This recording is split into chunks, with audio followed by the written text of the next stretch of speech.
What's up, everybody? Nelson here, aka the Amish Country Mets fan.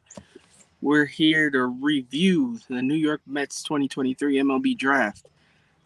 This live was unscheduled, little impromptu live. I decided instead of just recording it, I'd do it live, and then it'll be up on the channel for whenever anybody wants to go watch. Before I jump in, um, a little plugging. Please follow me at Amish Country Met on Twitter.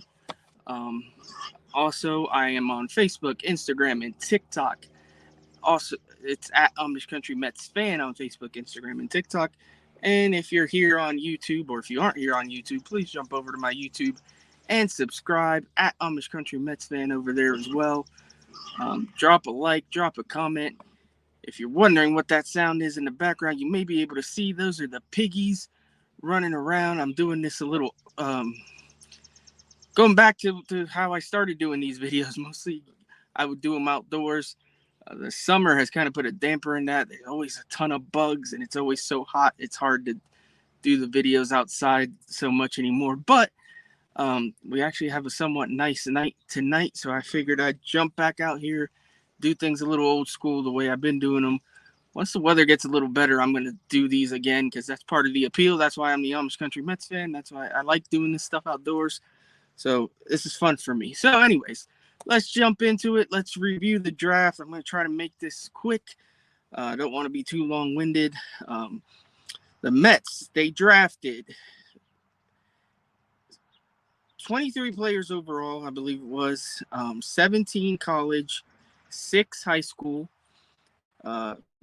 15 pitchers, 7 position players, and 1 two-way player, the White Shohei, as I'm calling him. I'm basically just going to go through and give a breakdown, quick breakdown. Of course, the pigs are going crazy right now. Quick breakdown of each pick. Nothing crazy. So with the first pick, obviously, if you know, the Mets, their first pick dropped from 22 to 33 or 32 because of the competitive balance tax or whatever, aka the Cohen tax. So technically, this pick wasn't really a first round pick. It was a competitive balance round pick. With the first pick, the Mets selected Colin Houck, a shortstop out of Parkview High School in Georgia. He was the number 12 prospect on the MLB pipeline rankings. Keith Law had him ranked at number 10. More than likely, most scouts think he'll end up at third base in the future. But he's a very athletic dude. He played football in high school as well. He could probably even end up as an outfielder. You never know. I know a lot of people are like, oh, why are we dropping shortstops when we have a shortstop and we have other infielders? These guys move around. These guys can get traded. So just bear that in mind. This guy's probably going to sign over slot. His slot value is, I want to say, couple million, maybe close to 3 million. But he's probably going to go over slot, which the Mets have $8.4 million to spend on their draft picks. I'll review a few guys that have signed already and where we're at with them and their numbers, so you can kind of get a sense of how much money we have to play with. Round 2, at the number 56 pick, the Mets selected Brandon Sprout. I don't know how to say his name, to be honest. Florida Gator.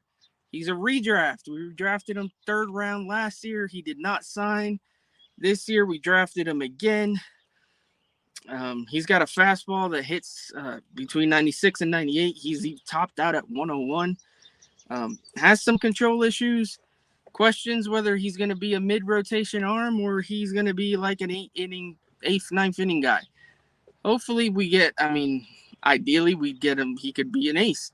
You never know. Get him in that pitching lab and see what happens. But even if he does become a late inning guy, that could be valuable for us. So hopefully they can work with him and refine his stuff, and we get a solid pick there.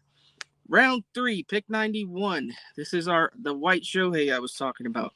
Right-handed pitcher / outfielder Nolan McLean out of Oklahoma State. Two-way player. He has lots of power, but he strikes out a lot. Scouts see him more as a pitcher than a hitter, but the Mets are going to go ahead and let him do both. As a pitcher, he has a curve and a slider, both around 3,000 RPMs with that spin. He was a reliever in college, but that doesn't mean he can't be a starter in the future. So we'll see where that goes. Another third round pick, pick 101. The New York Mets selected right-handed pitcher Cade Morris out of Nevada. 6'3", 190. He has a clean delivery. He's a ground ball guy. His fastball touches 97. His best pitch, though, is his changeup. Signs are that he is going to sign. I believe he posted something on his Twitter to the effect. Nothing's official yet, I don't believe, so they don't have a number for how much that is. Expect him to be maybe a little under slot, being that he's a college kid. So we'll see. That might save us some money there. Round 4, pick 123, Wyatt. I don't even know how to say this dude's last name. Duffel? I don't know. Out of UNC Charlotte. Fastball touches about 96. He's a transfer he transferred to UNC Charlotte from Kentucky. Throws a lot of strikes, but he gives up a lot of homers. Had a 17K 0-walk game, so that's pretty impressive. He can translate that to pro ball. That would be awesome. He also is expected to sign. Again, probably right around slot or maybe a little under. So that will save them some money as well. Another 4th round pick number 134, shortstop AJ Ewing out of Springboro High School in Ohio. Another dude that's expected to sign. 6 foot 170. His bat speed is very nice. If you see the videos, he's got real good bat speed, surprising power for such a scrawny looking kid. Exit velo's over 90 miles an hour. He's probably going to end up being a second baseman. He's an Alabama commit, but like I said, he is expected to sign. Round 4, pick number 135 is Austin Troser out of Missouri. He's already signed for $350K, which is $128,000 below slot value. So that saves some money. Reliever in college, velo up to 97, throws a low 80 slider. So again, stacking up arms. The Mets needed arms, and they definitely stocked up on some arms in this draft. Round 5, pick number 159, left-handed pitcher Zach Thornton out of Grand Canyon University. 6'3", 170. He's got a deceptive delivery, a fastball that touches 94, and an above-average slider. Another guy I probably would expect to sign. Haven't heard anything yet, but would think we could sign him up. Round 6, pick number 186, right-handed pitcher Jack Wenninger out of Illinois. Fastball 93 to 95, control over command guy. Signed for $225K, which is 74.8 below slot value. So next up is our numbers. Round 7 pick, number 216, right-handed pitcher Noah Hall out of South Carolina. Another guy that already signed for $176K, 58K below slot value, 6 foot, 195, fastballs anywhere between 91 and 94. He touches 96. An excellent changeup that Baseball America graded out at a 70, which the highest grade's an 80. So that is a very, very good pitch. Only made 7 appearances because of a back injury. His change does feature a high spin rate, by the way. I forgot to mention that. So we'll see. Back injuries are a little scary, but we did get him below slot. Maybe that's the reason why. We'll see where that goes. There, round 8, pick number 246. Another guy that signed. He signed today, actually. Shortstop Boston Barrow out of Capistrano Valley High School in California. A line drive guy. Very good instincts in the field. Which Baseball America had him ranked number 98 overall. So we got him at pick 246. That's pretty good. And the fact that we could sign him out of high school, signed for $500,000 over slot, though. So it took a lot to sign him. He took a lot of the budget there. But a lot of these other guys have already signed for lower values, so that helped. Round 9, pick number 276, Nick LaRusso out of Maryland. A Monroe, Connecticut native. He slashed 379, 446, 765 this year with 26 homers and 105 RBI, I believe it was. Average exit velo on his hits 92 miles an hour. Pretty impressive. Older guy, though, 23 years old already. Probably why he slid down so far. Signed for $50K, 125,000 under slot value. This is a guy where if he does well enough, he should be able to progress up the system pretty quickly. So keep an eye out for Nick LaRusso. Round 10, pick number 306, Christian. I don't know how to say this dude's last name. It starts with a P. Christian something. Out of Stetson University, old school Jacob deGrom went to. He signed for $50K, 115,000 under slot value. This guy's a catcher, very good defender. Had an okay year at the plate, pretty decent. If he makes it to the majors, scouts think it'll be more because of his defense than his bat. But always good to have a guy like that in the system. He could be maybe a solid backup catcher in the future. You can always need those. Round 11, pick number 336, right-handed pitcher Brett Banks out of UNC Wilmington. Another guy that's expected to sign. Hits 94 to 96 on the fastball, touches 98. His slider has a potential to be an average pitch. So, again, stocking up those arms. Round 12, pick number 366, right-handed pitcher Brady Kirtner out of Virginia Tech, 5'11", 170. At this point, don't have a lot of info on these guys, to be honest. Later in the rounds, harder to get too much scouting info. But again, another arm for the Mets. Round 13, pick number 396, right-handed pitcher Ben Simon out of Elon University. Another guy, kind of not very tall, 5'11", 197. So that's another arm for the Mets. And round 14, yet another arm. Pick number 426, John Vale out of Jefferson High School, Florida. 6'3", 196, Cuban-born. Fastball that sits 90 to 93 and touches 94. So hopefully we got a little diamond in the rough there if he does sign, which actually I think he is expected to. So another guy to keep an eye on. Round 15, pick 456, right-handed pitcher Justin Lawson out of NC State, 6'3", 198. Mets just kept stocking up arms in this draft. There's quite a few relievers in this draft, but we could use relievers. We don't have a ton of arms in this system at all. So, or at least guys that can help us. So this draft, while on the surface might not look that impressive, actually, in my opinion, is actually pretty decent. Round 16, pick number 486, third baseman Jake Satella out of St. Charles East High School in Illinois. Good bat speed, a 55 grade power, 5'11", 200 pounds. He's expected to sign as well, even though he's a high school kid, got picked kind of late. Rounding it out with the last few picks. Round 17, pick number 516, right-handed pitcher Bryce Jennings out of Tennessee, 5'10", 180, fastball that sits 92 to 94, and he has high spin rates on his slider. Round 18, pick number 546, left-handed pitcher Gavin Jones out of White Oak High School in Texas, 6'2", 200 pounds, fastball up to 95 miles an hour. Sorry. This guy's not expected to sign. He's going to be a pretty tough sign, and he's probably going to want more money than the Mets are going to be able to give him. So look for him to probably go to college.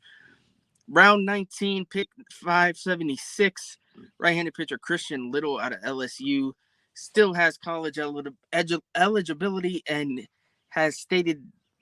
seems to state that he won't sign. So this guy's probably going back to school, but he does have a fastball, touches 98 with a high spin rate.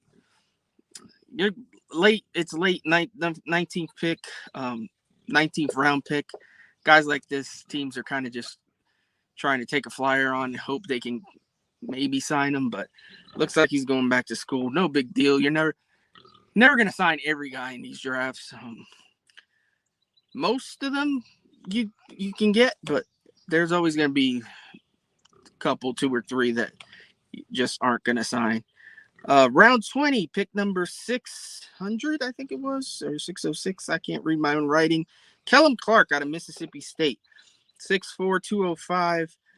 Average exit velo on his hits is 89 miles an hour, which is pretty damn good. Another guy's expected to sign. So that's it. That rounds out the draft. The signing deadline for our draft picks is July 25th at 5 p.m. So it's coming up quick. You got to sign these guys quick. That's why you're already hearing a lot of news about who's signing where and all that jazz. So that wraps up draft season.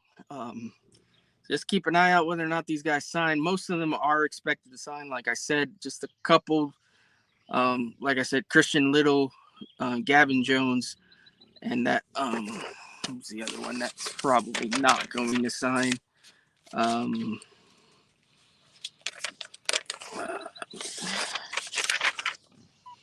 Can't remember. Or maybe those were the only 2. Either way, we'll see what happens. And hopefully these guys either provide us solid pieces in Queens in the future or can be guys used in trades. These minor leaguers, you never know. Hopefully we don't end up with a bunch of busts like in some years past. So that's it for that. Be on the lookout for I'm going to do Talking Farm on the Farm. I got everything set up for it. I might actually record it right after this. So look out for that. That will probably drop. Since I dropped this tonight, I might drop that tomorrow. And then be on the lookout tomorrow. Interstate Mets Report. That will be live at 4 p.m. Me and Chris doing that. We're going to do that throughout the rest of the season unless something comes up that we can't, but more than likely every week you'll see us. I know we had the week off here for 4th of July, but other than that, we should be doing that pretty consistently. So be on the lookout for that for sure tomorrow. Talking Farm on the Farm tomorrow as well. Mets get back at it tomorrow. Series against the Dodgers. We'll talk about that on the Interstate Mets Report. And that's pretty much it. I can't think of anything else right at the moment. So thank you for watching. Hope you enjoyed the beautiful outdoors here in Amish country. Maybe you saw the pigs out behind me in the background there. Let's see if I can get a little shot of them. I know they're back there.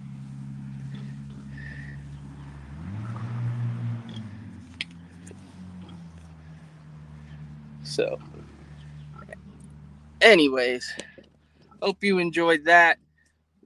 We'll be back at it tomorrow. Thank you for watching. Like, comment, subscribe. Follow me on Twitter at Amish Country Met. Subscribe over at YouTube. I'm on the road to 200 subs. Trying to get there hopefully sooner than later. So if you could help me out with that, I'd appreciate it. Please leave a comment, share with a friend, all that good stuff. Also, Facebook, Instagram, TikTok. I drop stuff on there too, especially Facebook. You get most of my stuff that I stream goes to Facebook.